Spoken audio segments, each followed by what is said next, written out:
할렐루야. 2026년 5월 20일 수요일 아침입니다. 지난밤도 잘 주무셨나요? 성도들을 찾아가는 말씀, 오늘 말씀은 열왕기상 18장입니다.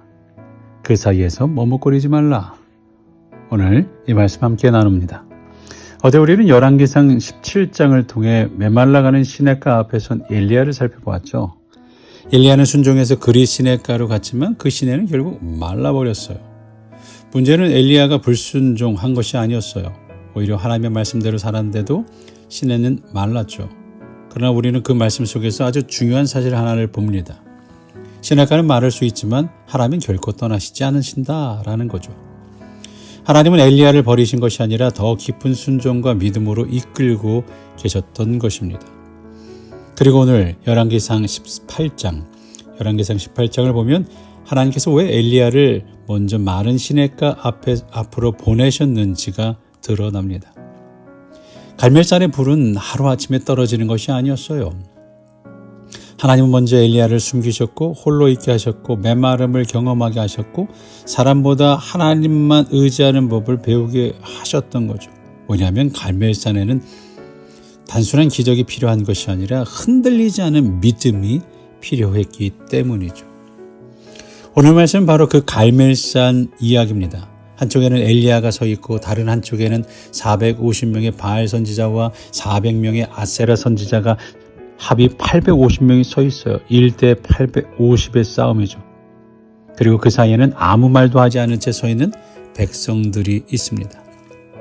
열왕기상 18장은 단순히 누가 더 능력이 센 신인가를 보여주는 이야기가 아닙니다.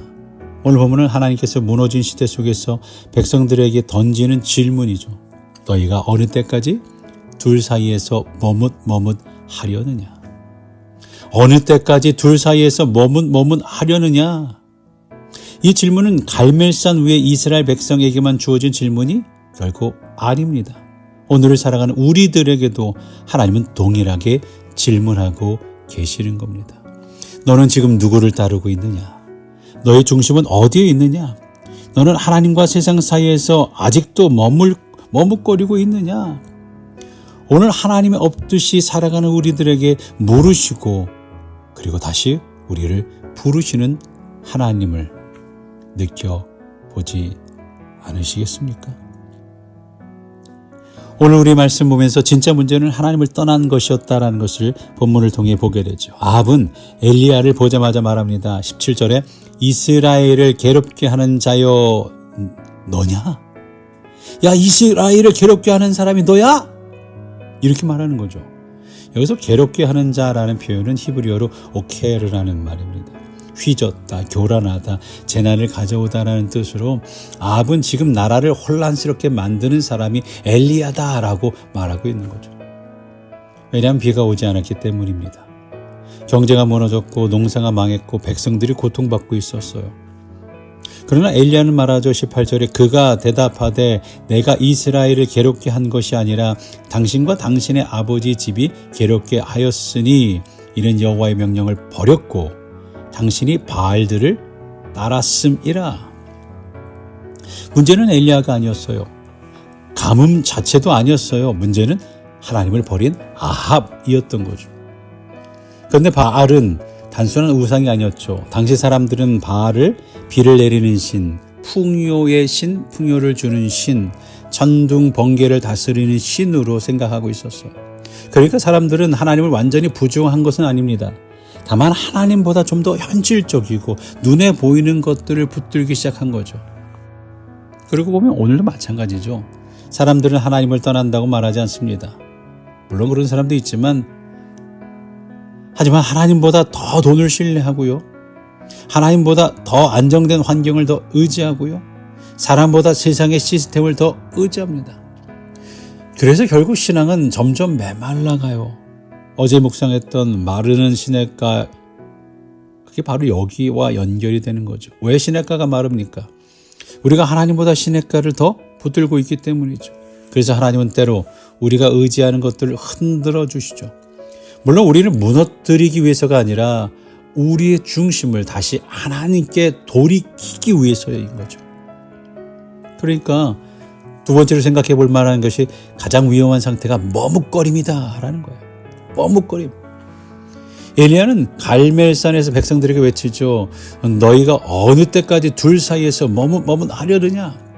여기서 머뭇하다라는 것은 파사크인데 쩔뚝거리며 이리저리 뛰어다니는 그런 뜻이에요.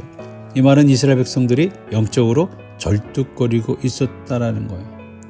마치 신호등 앞에서 바람 불이는데 그 앞에서 왔다 갔다 이리저리 어떻게 할지 모르는 머뭇거리는 그 모습도 연상이 되죠. 거기서 그렇게 되면 어떻게 해요? 위험하죠. 큰일이죠. 그러니까 지금 이스라엘이 영적으로 절뚝거리고 있어요. 머뭇거리고 있어요. 하나님도 버리지 못하고 바알도 포기하지 못했습니다. 예배는 드리지만 세상도 붙들고 있어요. 완전히 세상으로 간 것도 아니고 그러나 완전히 하나님께 돌아온 것도 아니었어요. 그래서 하나님 앞에서 중심이 무너진 거죠. 흥미로운 것은 엘리야의 질문 앞에 백성들이 아무 말도 하지 못했다라는 거예요. 21절에 백성이 한 말도 대답하지 아니한지라.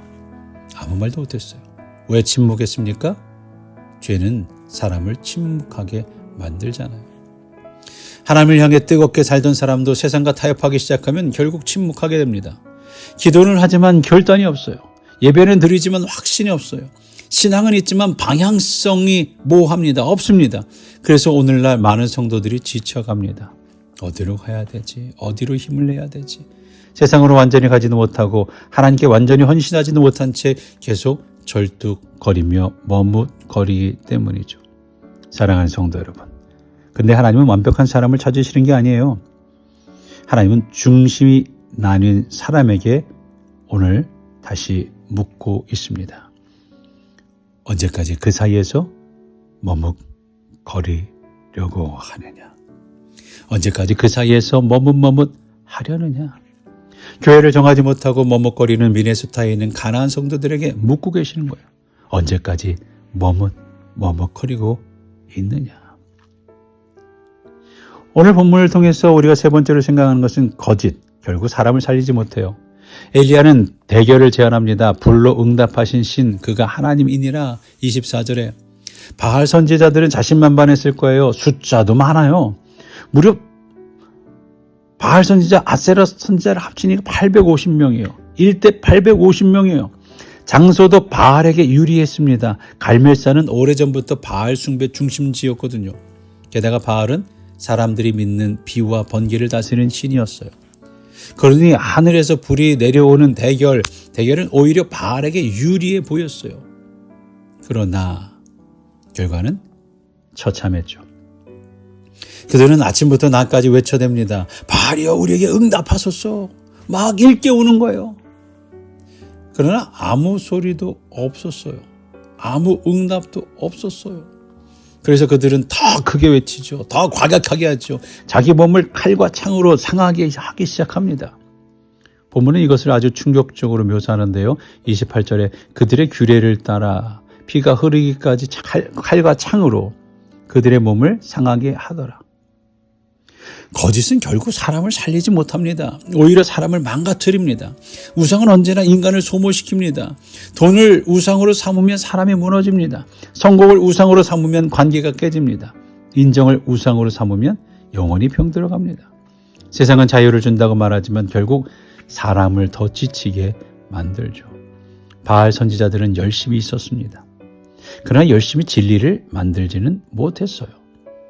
가짜는 아무리 열심히여도 결국 가짜인 겁니다. 본문은 반복해서 말하죠. 아무 소리도 없고 아무 응답도 없었다라고 말입니다. 반면 하나님은 침묵하시는 것 같아도 살아계십니다. 사람을 살리셔요. 바알은 사람들에게 피를 요구했지만 하나님은 오히려 자기 아들을 내어줌으로 그 피로 우리를 살리셨죠. 할렐루야. 이게 복음이에요. 그러니 하나님은 오늘도 엘리야와 같은 사람을 찾으셔요. 갈멜산에 수많은 사람이 있었습니다. 그러나 하나님은 숫자를 사용하지 않으셨어요. 하나님은 한 사람, 바로 여러분 같은 사람, 엘리야 같은 사람, 한 사람을 사용하신 거예요. 엘리야가 특별해서가 아닙니다. 그는 완벽한 사람도 아닙니다. 하지만 그는 분명했어요. 여호와가 하나님이면 그를 따르라. 엘리야는 머뭇거리지 않았습니다. 타협하지 않았어요. 시대를 따라가지 않았습니다. 왜입니까? 그는 이미 하나님을 경험했기 때문이죠. 그리 시냇가에서 하나님의 공급을 경험했고, 사르밧 과부의 집에서 하나님의 기적을 경험했고, 죽은 아이가 살아나는 것을 경험했어요. 그래서 그는 사람 숫자에 흔들리지 않았죠. 850명 앞에서도 담대할 수 있었던 이유는 이미 메마른 시냇가 앞에서 하나님이 살아계심을 배웠기 때문입니다. 어쩌면 오늘 우리의 삶에도 마르는 시냇가가 있을 수 있어요. 기도가 예전 같지 않을 수 있죠. 관계가 메마를 수도 있어요. 삶의 열정이 식어갈 수도 있습니다. 그러나 기억하십시오. 그 시간이 끝이 아닙니다. 하나님은 그 시간을 통해 우리를 준비시키고 계신다는 것. 갈멜산의 불은 먼저 그릿 시냇가의 메마름을 지나간 사람 위에 임했던 거죠. 갈멜산의 질문은 오늘도 끝나지 않았습니다. 너희가 어느 때까지 둘 사이에서 머뭇하려느냐. 사랑하는 성도 여러분, 신앙은 결국 선택입니다. 하나님을 따를 것인가, 세상을 붙들 것인가. 거짓은 결국 우리를 지치게 만듭니다. 그러나 살아계신 하나님만이 응답하시고 우리를 살리시고 무너진 시대를 다시 세우십니다. 그러므로 오늘 하나님은 우리에게 말씀하죠. 머뭇거리지 말라. 다시 나를 선택해라. 다시 여호와를 따르라. 그리고 그 선택 위에 하나님의 불이 다시 임하게 될 줄로 믿습니다. 오늘도 이 믿음을 가지고 이 하루를 승리하며 살아가는 저와 여러분 되시기를 주의 이름으로 간절히 축원합니다. 아멘.